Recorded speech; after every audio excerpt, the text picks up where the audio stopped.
Hello, I can't be at senior seminar today because of family issues. So I made this video so I could tell you a little bit about Peter Brook, even though I can't be there.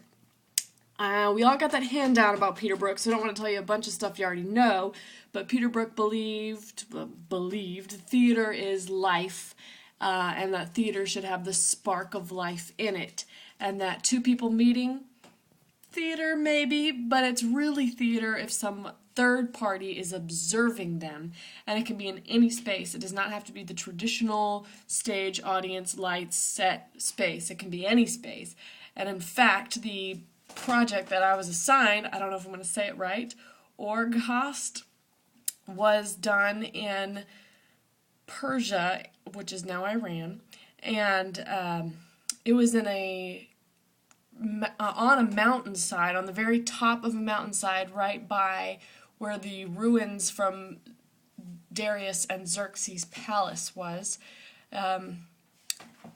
He did a play in a totally original language, so it's sort of like in Lord of the Rings how they invented Elfin or whatever it's called. I don't know what it's called. Ted Hughes invented a language for the play, and so the audience does not know what they're saying. Also, you have to take an hour-long bus ride, and you see things like donkeys and goats and peasant people, it says in this article.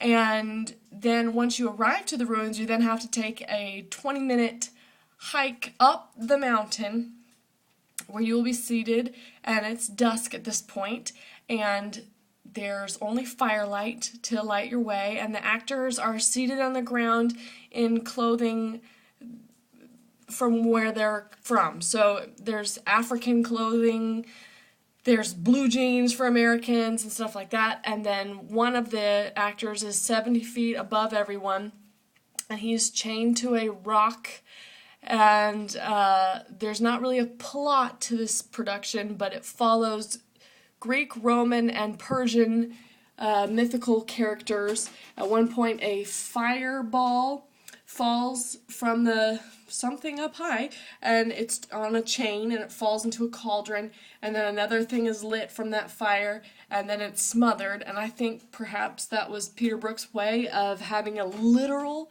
spark of life fall right through his play. He seems like a really neat guy. There's a YouTube video of an interview with him on my wiki if you want to take a look.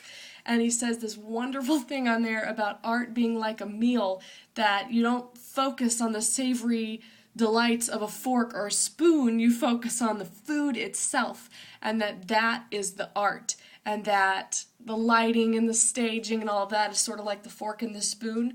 I think that's really, really interesting. Anyway, thank you so much. Sorry I couldn't be there.